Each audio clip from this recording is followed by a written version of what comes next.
Yeah, they're just going to fly. What they're going to do first is search right around here, then they're going to fly the river. He was off shift at 9 o'clock and was last seen walking to his vehicle from the store.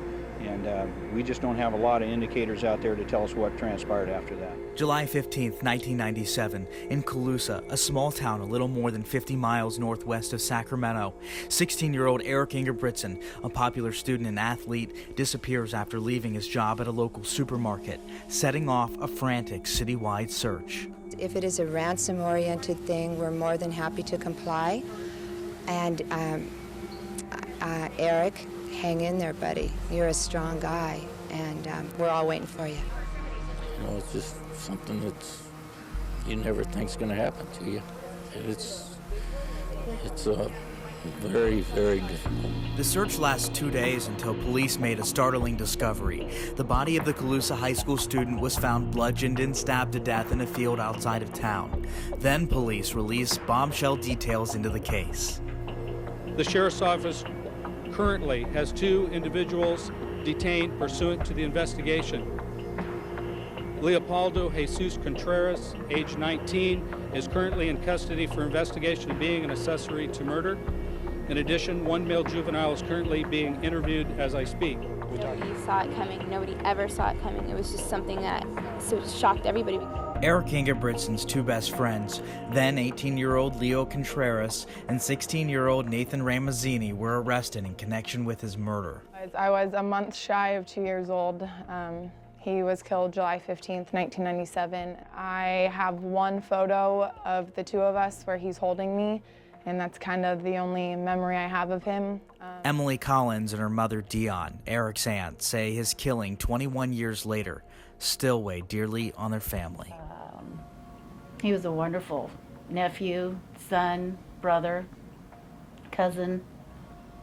He had a wonderful future ahead of him, and it doesn't. Hugs and tears for a family already suffering so much. The case dragged on for nearly a year, but after a series of new evidence, including witness statements, a bloody car, bloody clothes, and a knife found in a dumpster, and a taped 4-hour confession, sealed Ramazzini's fate. While both of the accused blamed the other, Contreras testified that he didn't kill Erik and was given a lesser sentence of 25 years to life.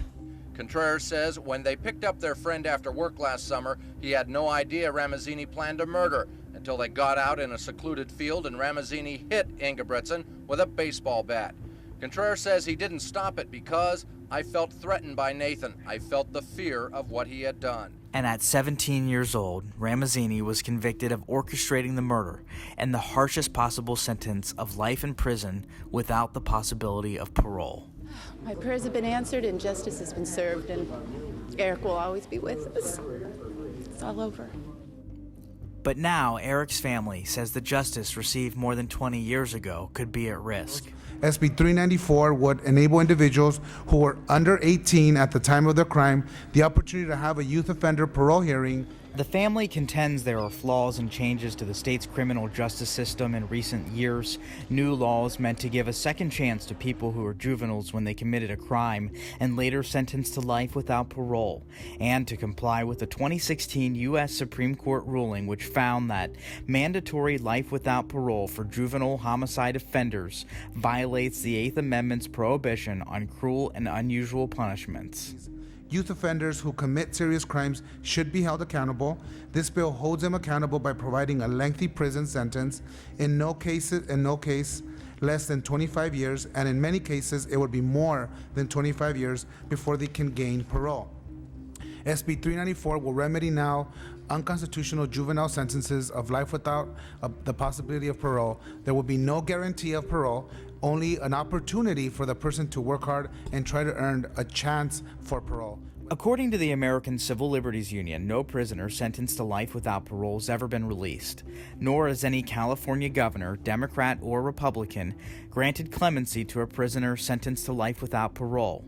Nathan Ramazzini, now age 38 and having spent 21 years in prison, will appear in Colusa County Superior Court in a hearing to reconsider his sentence. He'll also be eligible to appear before a parole board within the next 5 years.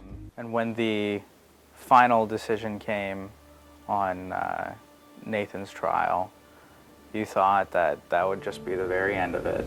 And I was there. He would be there and in prison for life. Sentenced to life plus 1 year.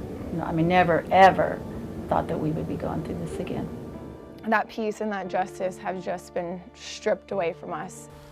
As Erik Ingebretsen's family once did in 1997 to remember their murdered loved one, family members and the community this week are placing signs and blue ribbons to bring awareness to the case and calling for any appeals for mercy to be denied. It has still affected me in ways that I can't really explain. You know, it kills me to see the way it's affected my mom, it's affected my cousin, it's affected my aunt. Like, knowing what they had to go through is really the hardest part for me, and just knowing that I never got to meet this amazing man that everybody speaks so highly of. And I just know that if you were here, we would probably be the best of friends. And